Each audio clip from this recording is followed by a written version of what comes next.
मैं राजस्थान का लखनऊ टोंक बोल रहा हूं। मुझे राजस्थान का लखनऊ अदब का गुलशन, मीठे खरबूजे का चमन और हिंदू मुस्लिम एकता का मुखौटा आदि नामों से जाना जाता है। मेरा प्राचीन नाम प्राचीन भारत का टाटानगर या स्वादलक्ष्य था। मैं अगर मेरे क्षेत्रफल की बात करूं तो मैं कुल 7,194 वर्ग किलोमीटर की परिधि में फैला हूं। मैं राजस्थान के आकार के समान आकार का जिला हूं। मैं मेरे यहां पैदा होने वाले स्वादिष्ट खरबूजों, लाल रंग की शानदार मिर्च और अदरक जैसे डिमांडेड मिनरल्स के लिए पूरे भारत में प्रसिद्ध हूं। मैं राजस्थान के प्रमुख शहरों से अपनी दूरी की बात करूं तो मैं कैपिटल सिटी जयपुर से करीब 100 किलोमीटर दक्षिण में, उदयपुर से करीब 325 किलोमीटर और नेशनल कैपिटल सिटी दिल्ली से 375 किलोमीटर की दूरी पर बसा हुआ हूं। मैं उन शहरों में से हूं जिनका संबंध महाभारत काल से है। महाभारत काल में मुझे सपाद लक्ष्य नाम से जाना जाता था और मेरा प्राचीन नाम रेड भी था। मैं अगर मेरी कुल जनसंख्या की बात करूं तो 2011 की जनगणना के अनुसार मेरी कुल जनसंख्या 14,21,326 है, जो मुझे बनाती है राज्य का 23वां सबसे हाईएस्ट जनसंख्या वाला जिला। मेरी शान है मेरा बिसलपुर बांध। मेरा बिसलपुर बांध इसकी शानदार कंक्रीट कलाकृति के कारण मेरा दूसरा सबसे ज्यादा आकर्षण का केंद्र है। मेरा यह बांध जयपुर और अजमेर जैसी बड़ी सिटी को अपने वाटर सप्लाई करता है। मेरा इस बांध के 18 गेट खुलने पर इसका व्यू इतना सुंदर होता है कि इसे देखने वाला हर व्यक्ति मंत्रमुग्ध हो जाता है। इसके साथ ही मेरा यह बांध राज्य का एकमात्र ऐसा बांध है जिसमें आप ब्यूटीफुल कलरिंग फिश को देख सकते हैं। मैं आपको लिए चलता हूं मेरी सुनहरी कोठी हवेली। यह हाल पुराने महल परिसर के भीतर है, जिसकी दीवार और छत बेल्जियम से सना हुआ ग्लास खिड़कियों के माध्यम से प्रकाशित ताम चीनी दर्पण कार्य गिल्ट और चित्रित ग्लास का एक शानदार विस्तार है। संपूर्ण प्रभाव एक हाल के आकार तक उड़ाए गए ताम चीनी आभूषणों के एक उत्कृष्ट टुकड़े का है। यहाँ पर सोने से नक्काशी की गई है। मेरे बिसलपुर बांध के किनारे बने बांध में खुद रावण ने 6 माह तक भीषण तपस्या की थी। मैं अपने चमड़ा और नमदा उद्योग के कारण भी प्रसिद्ध हूं। इन बैग का उपयोग इंडियन आर्मी भी करती है, क्योंकि इन बैग में घर्षण मौजूद नहीं होता, इसलिए गोला बारूद फटने का डर नहीं रहता। नमदों के कारोबार के कारण मुझे नमदों का शहर भी कहा जाता है। मेरे राजमहल गांव के पास बनास, डाई और खारी का संगम होता है, जिसे त्रिवेणी कहा जाता है।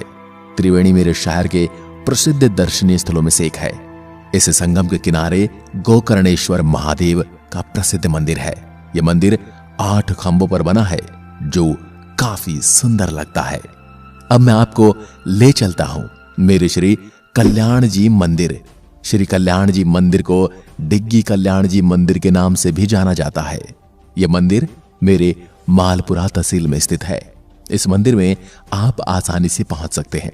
इस मंदिर में आप पब्लिक ट्रांसपोर्ट से या अपने स्वयं के वाहन से आ सकते हैं। श्री कल्याण जी भगवान विष्णु के ही अवतार हैं। इस मंदिर के गर्भगृह में विष्णु भगवान जी की बहुत ही सुंदर प्रतिमा के दर्शन करने को मिलते हैं। इस मंदिर में भगवान विष्णु की सफेद मार्बल से बनी प्रतिमा देखने को मिलती है। कहा जाता है कि यह प्रतिमा समुद्र से प्राप्त हुई थी। यह प्रतिमा में विष्णु भगवान जी की 4 भुजाएं देखने के लिए मिलती हैं।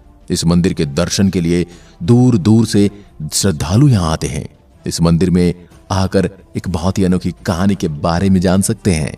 मंदिर के भीतरी दीवारों और छतों पर सुंदर नक्काशी और रंगाई की गई है और ये देखने लायक है। अब आपको लिए चलता हूं मेरे देवधाम जोधपुरिया मंदिर। मेरा यह मंदिर लोक देवता देवनारायण को समर्पित है। देवनारायण की पूजा विष्णु अवतार रूप में की जाती है। यहाँ साल में 2 बार मेला भरता है। यहाँ हर शुक्रवार श्रद्धालु भारी मात्रा में आते हैं। मैं आपको लिए चलता हूं मेरे टोडा रायसिंह नगर के इतिहास से अवगत करवाता हूं।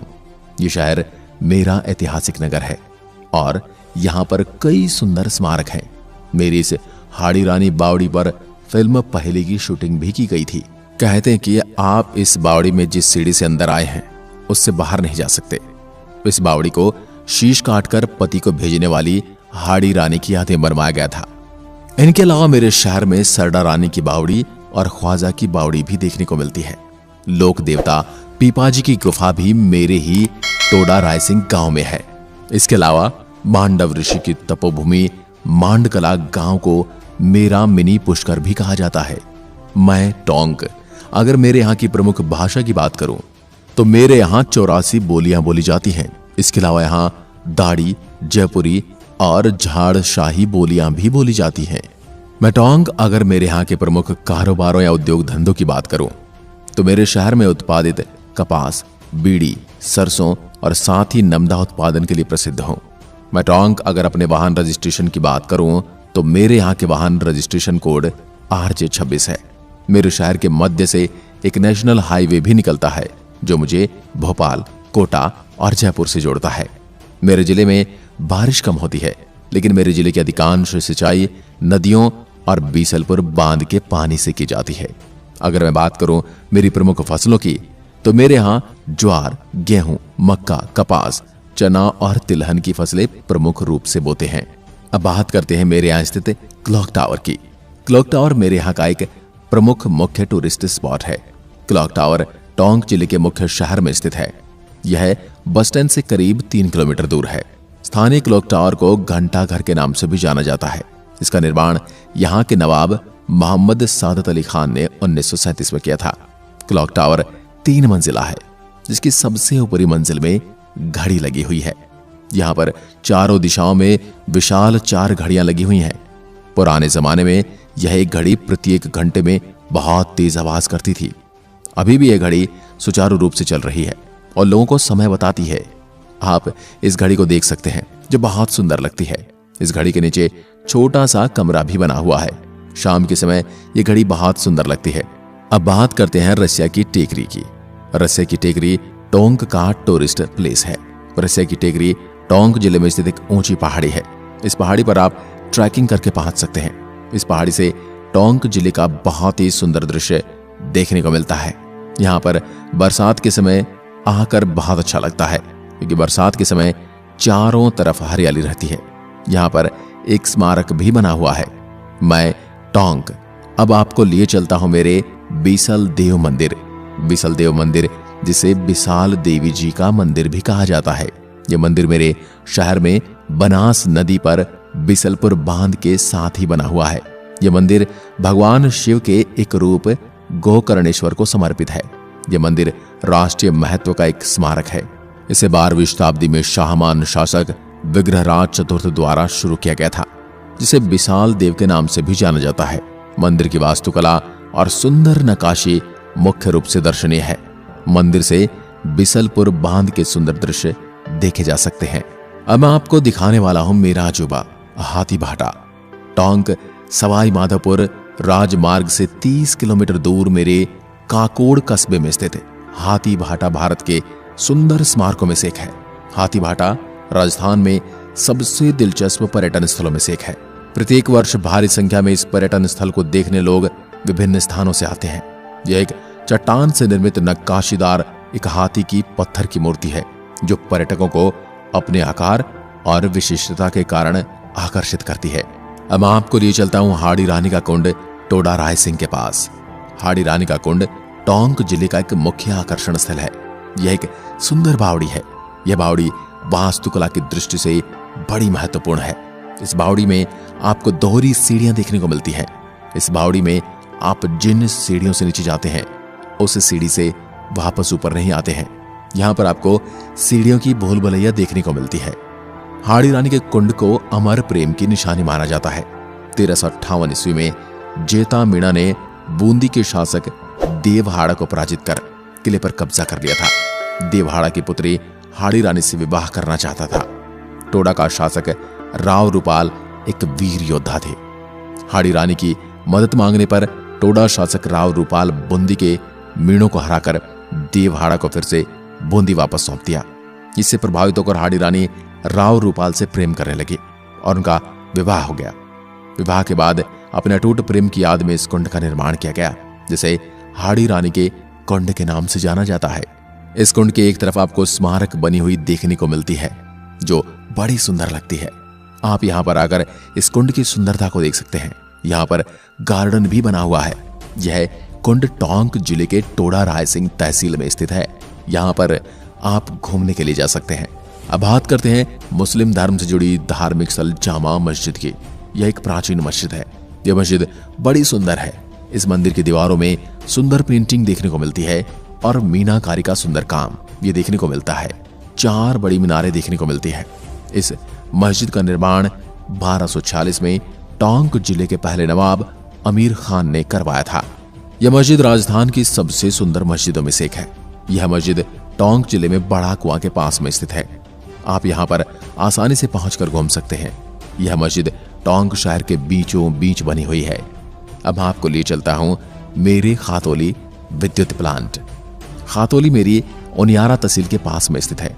यहां पर विद्युत बनाने का प्लांट है जिसमें सरसों के नष्ट होने वाले भाग से बिजली का उत्पादन किया जाता है। इस प्रक्रिया से आसपास के लोगों को रोजगार भी मिलता है। अब मैं आपको ले जाने वाला हूं मेरी अरबी फारसी अनुसंधान संस्थान केंद्र। मेरे शहर में अरबी फारसी अनुसंधान संस्थान प्रमुख भारतीय संस्थानों में से एक है जो अरबी और फारसी अध्ययनों के प्रचार और प्रसार बढ़ाने में लगा हुआ है। मेरा यह संस्थान 1978 में राजस्थान सरकार द्वारा राजस्थान में उपलब्ध फारसी और अरबी पांडुलिपियों के स्रोतों को संरक्षित और सुरक्षित करने के लिए स्थापित किया गया था। यहाँ कुछ महत्वपूर्ण और ऐतिहासिक पांडुलिपियों को डिस्प्ले हॉल के नाम से एक अलग हॉल में प्रदर्शित किया गया है। अब बात करते हैं रहस्य को अपने आंचल में समेटे हुए अन्नपूर्णा माता के मंदिर के बारे में। दोस्तों, राजस्थान वैसे तो इतिहास की दृष्टि से एक ऐतिहासिक खजाना है, लेकिन जब बात इसके इतिहास की जाए तो बड़े ही रोचक किस्से इस इतिहास के पन्नों में उलझे हुए हैं और दिखाई देते हैं। इस ऐसा ही उलझा हुआ किस्सा नवाबी नगरी मेरे यहाँ के अन्नपूर्णा गणेश मंदिर का है, जहां पर अधिकांश लोग कहते हैं कि यहाँ पुराने जमाने में सूली गाह हुआ करता था। यहाँ पर लोगों को सूली पर चढ़ाया जाता था, लेकिन जब बात धरातल पर की जाती है तो इसका इतिहास कुछ और ही देखने को मिलता है और कुछ और ही समझने को मिलता है। दरअसल यह गणेश अन्नपूर्णा मंदिर मेवाड़ शासनकाल के समय का माना जाता है, जो आज से करीब 10 से 12 शताब्दी पूर्व का बताया गया है। इन सभी स्थानों के अलावा भी मेरे शहर में कई पर्यटन स्थल हैं। भंडक जी की गुफा, ककोड़ का किला, मुबारक महल, जलंधर नाथ की गुफा आदि प्रमुख दर्शनीय स्थल हैं। अब अगर मैं मेरे क्षेत्र की राजनीति पर बात करूं तो राजस्थान के पूर्व उप मुख्यमंत्री और वर्तमान में मुख्यमंत्री की अहम भागीदारी रखने वाले सचिन पायलट मेरे यहीं के हैं। यह राजनीति में एक विशेष स्थान रखते हैं।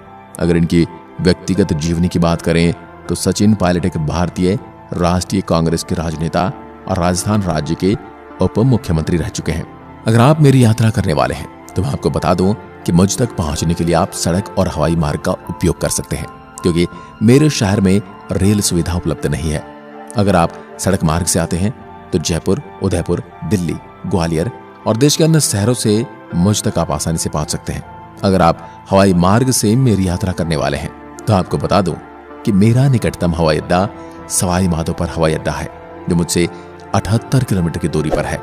अगर आप मुझसे मिलने आ रहे हैं तो मेरे शहर में आपका स्वागत है और मैं आपके स्वागत के लिए तैयार खड़ा हूं। मैं मेरे शहर में आने के लिए आपको आमंत्रित करता हूं और आपकी राह देख रहा हूं।